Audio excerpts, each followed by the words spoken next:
여러분, 멀쩡하다가 갑자기 쓰러지는 사람들, 왜 그런 줄 아십니까? 평소에 밥 잘 먹고, 회사 다니고, 시장도 다니고, 약도 챙겨 먹고, 겉보기엔 별 문제 없어 보이던 사람이 어느 날 갑자기 심근경색으로 쓰러지고, 뇌졸중으로 말이 어눌해지고, 반신마비가 오고, 그 뒤로 삶이 완전히 달라지는 겁니다. 더 무서운 건 뭔지 아십니까? 그분들이 하나같이 하는 말이 있습니다. 나는 이렇게까지 될 줄 몰랐어요.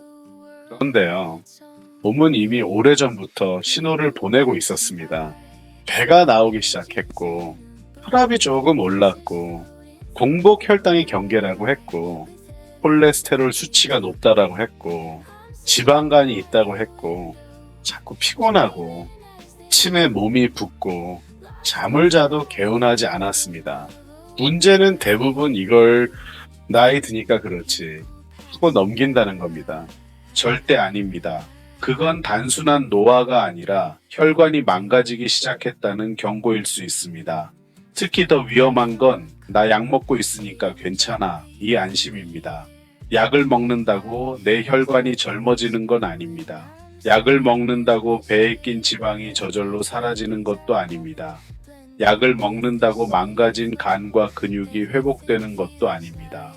약은 숫자를 조절해 줄 수는 있어도 몸이 병드는 방향을 완전히 되돌려 주지는 못합니다. 그래서 오늘 이 영상이 중요합니다. 오늘은 왜 현대인들에게 혈관 질환이 빨리 오는지, 왜 혈압약, 고지혈증약만으로는 부족한지, 그리고 무엇보다 음식으로 어떻게 혈관병을 예방할 수 있는지 꼭 실천해야 할 핵심만 말씀드리겠습니다. 이 영상 끝까지 보시면 무엇을 먹지 말아야 하는지보다 더 중요한 무엇을 어떻게 먹어야 병을 막을 수 있는지 정확히 감이 오실 겁니다. 혈관병은 늙어서 생기는 게 아니라 식탁에서 서서히 만들어집니다. 많은 분들이 이렇게 생각합니다. 심근경색은 운이 나쁘면 오는 거 아닌가요? 중풍은 나이 많으면 오는 거 아닌가요? 치매도 결국 나이 들면 생기는 거 아닌가요? 그렇게만 볼 수 없습니다. 이런 병들의 바탕에는 대개 혈관의 손상이 오래 쌓여 있습니다. 그리고 그 혈관 손상을 만드는 대표적인 원인이 바로 복부 비만, 고혈압, 고혈당, 높은 중성지방, 높은 콜레스테롤, 지방간입니다. 이것들은 따로 놀지 않습니다. 한 가지가 생기면 나머지가 줄줄이 따라옵니다. 배가 나오기 시작하면 인슐린 저항성이 생기고 혈당이 흔들리고 지방간이 생기고 중성지방이 올라가고 혈압이 오르고 혈관은 점점 딱딱해집니다. 그러다가 어느 순간 가슴 통증, 어지럼증, 기억력 저하, 손발 저림 같은 문제가 나타나고 심한 경우에는 큰 병으로 이어지는 겁니다. 혈관 질환은 하루아침에 생기는 게 아니라 매일 먹는 음식과 생활 습관이 쌓여서 만들어지는 결과입니다. 생각보다 더 위험한 음식은 기름보다 달고 부드러운 것입니다. 혈관 건강을 망치는 음식이라고 하면 대부분 삼겹살, 튀김, 기름진 음식부터 떠올립니다. 물론 그런 음식도 과하면 좋지 않습니다. 하지만 실제로 더 자주, 더 쉽게, 더 많이 문제를 일으키는 건 바로 당과 정제 탄수화물입니다. 빵, 떡, 국수, 라면, 과자, 케이크, 달달한 커피, 음료수, 과일 주스, 그리고 밥심이라고 하면서 먹는 과한 밥양. 이런 음식들은 먹을 때는 부담이 적고 잘 들어갑니다. 그래서 자꾸 손이 갑니다. 하지만 몸 안에서는 다릅니다. 혈당을 빠르게 올리고 인슐린을 많이 나오게 하고 남는 에너지는 지방으로 바뀌고 그 지방이 배에 쌓이고 간에 쌓입니다. 그 결과 지방간이 생기고 중성지방이 오르고 좋지 않은 형태의 콜레스테롤이 늘어나고 혈관벽이 손상되기 쉬운 몸으로 바뀝니다. 즉, 겉보기엔 별로 많이 안 먹는 것 같은데 몸은 계속 병드는 방향으로 가고 있는 겁니다. 특히 50대 이후 여성과 남성 모두 방심하면 안 되는 이유가 있습니다. 중년 이후에는 몸이 완전히 달라집니다. 예전엔 밤늦게 먹어도 괜찮았고 좀 많이 먹어도 금방 회복됐고 살이 쪄도 쉽게 빠졌습니다.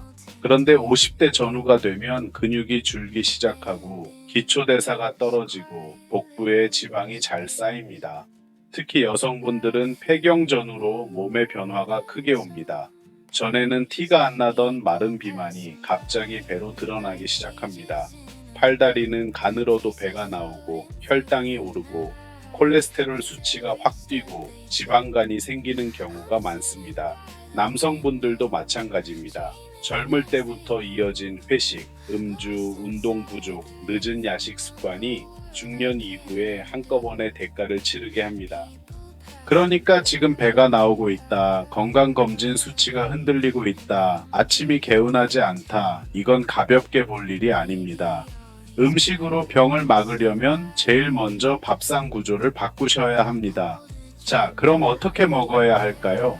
핵심은 어렵지 않습니다. 탄수화물은 줄이고 단백질과 채소는 늘리고 먹는 시간은 정리하고 저녁은 가볍게, 이 네 가지입니다. 첫 번째, 밥은 줄이고 반찬 구성을 바꾸십시오. 중년 이후에는 예전처럼 밥 한 공기씩 먹는 습관을 그대로 가져가면 대사가 버티기 어렵습니다. 밥은 반 공기 정도로 줄이고 나물, 채소, 생선, 두부, 달걀, 살코기 같은 반찬을 충분히 드셔야 합니다. 중요한 건 밥을 중심에 두지 말고 단백질과 채소를 중심에 둔 식사로 바꾸는 겁니다. 두 번째, 단백질은 약처럼 챙기셔야 합니다. 나이 들수록 근육은 자연히 줄어듭니다. 그런데 단백질까지 부족하면 근육 감소 속도는 더 빨라집니다. 근육이 줄면 혈당 조절이 더 나빠지고 몸은 더 쉽게 피곤해지고 살은 더 잘 찌고 콜레스테롤도 떨어지기 어려워집니다. 그래서 맥기 단백질을 챙기는 게 중요합니다. 달걀, 두부, 콩, 생선, 닭고기, 기름기 적은 살코기 이런 것들이 꾸준히 들어와야 몸이 회복 쪽으로 갑니다. 세 번째, 과일도 건강식이라고 무조건 많이 드시면 안 됩니다. 이 부분에서 많은 분들이 실수합니다. 과일은 몸에 좋으니까 많이 먹어야지, 고기보다 과일이 낫지, 이렇게 생각하시죠. 그런데 혈당이 높거나 지방간이 있거나 콜레스테롤이 높은 분들은 과일도 양 조절이 필요합니다. 특히 과일 주스는 더 조심하셔야 합니다. 씹지 않고 마시면 흡수가 빨라서 단기 더 빠르게 들어갑니다. 과일은 적당히, 가능하면 통째로, 너무 늦은 시간 말고 낮 시간에 드시는 것이 좋습니다. 네 번째, 저녁 식사가 혈관 건강을 결정합니다. 저녁에 많이 먹는 습관은 중년 건강의 가장 큰 적 중 하나입니다. 저녁 먹고 나면 활동량은 줄어듭니다. 그런데 그 시간에 밥 많이 먹고 국수 먹고 빵 먹고 후식 먹고 과일까지 먹으면 몸은 그 에너지를 쓰지 못하고 저장하기 쉽습니다.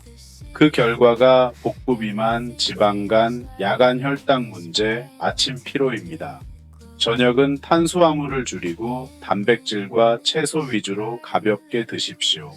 그리고 잠들기 최소 3시간 전에는 식사를 끝내는 것이 좋습니다.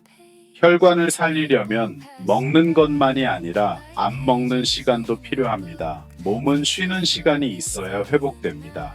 하루 종일 먹고 간식 먹고 야식 먹고 자기 전 과일 먹고 이렇게 되면 몸이 정리할 시간이 없습니다.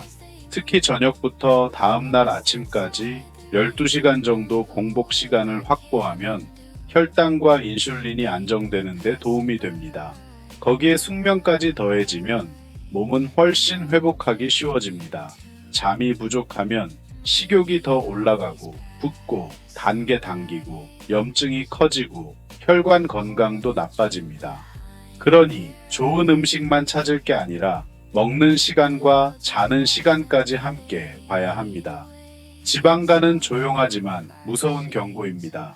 지방간은 별거 아니라고 생각하는 분들이 많습니다. 그런데 지방간은 간이 기름이 좀 꼈다 정도로 끝나는 문제가 아닙니다. 지방간은 몸 전체 대사가 흔들리고 있다는 신호입니다. 간은 혈당, 지방대사, 해독, 에너지 조절에 아주 중요한 역할을 합니다. 그 간이 둔해지면 혈당이 오르고 중성지방이 오르고 콜레스테롤 대사도 꼬이기 쉽습니다. 결국 지방간은 당뇨, 심혈관 질환, 뇌혈관 질환 쪽으로 가는 길목이 될 수 있습니다. 그래서 지방간이 있다면 지금 당장 식사를 바꾸셔야 합니다. 술 줄이고, 단 음료 끊고, 밀가루 줄이고, 과한 밥 양 줄이고, 단백질과 채소를 늘리고, 걷고 근력 운동을 해야 합니다. 간은 회복력이 좋은 장기입니다. 초기에만 바로잡아도 좋아질 가능성이 큽니다. 체중만 줄이면 건강해질 거라고 생각하시는 분들이 많습니다. 그래서 밥 조금, 반찬 조금, 하루 종일 참다가 결국 저녁에 폭식하거나 몇 달 뒤 다시 요요가 오는 경우가 많습니다. 이 방식이 왜 문제냐면 지방보다 근육이 먼저 빠지기 쉽기 때문입니다. 근육이 빠지면 체중은 잠깐 줄어도 몸은 더 쉽게 망가집니다. 그래서 중년 이후에는 굶는 방식보다 근육을 지키면서 대사를 회복하는 방식으로 가야 합니다. 목표는 날씬해 보이는 몸 하나가 아니라 혈압, 혈당, 콜레스테롤, 지방간 수치가 좋아지고 아침이 가볍고 오래 걸어도 덜 지치고 삶의 질이 올라가는 몸입니다. 그럼 오늘 영상 보셨다면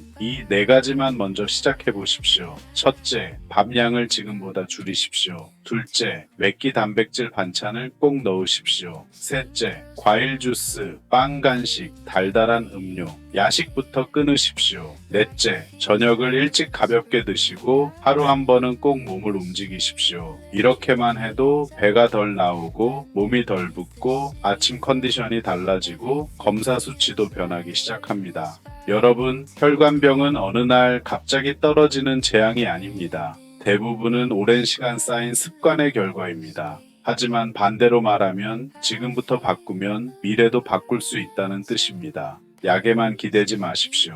몸이 병드는 방향을 멈추려면 반드시 식사를 바꾸셔야 합니다. 오늘부터는 배를 채우는 음식이 아니라 혈관을 살리는 음식을 드셔야 합니다. 지금 아무 증상이 없어도 안심하지 마십시오. 배가 나오기 시작했다면, 검진 수치가 흔들리기 시작했다면 그때가 바로 몸을 돌려 세워야 할 시간입니다. 늦었다고 생각할 때가 아니라 지금이 가장 빠른 때입니다. 여러분의 건강한 노후를 위해 꼭 필요한 정보만 전해드리겠습니다. 구독과 좋아요로 건강 약속해 주시고요. 다음 영상에서는 혈관을 막는 최악의 아침 식사와 반대로 혈관을 살리는 아침 식사에 대해 알려드리겠습니다. 고맙습니다.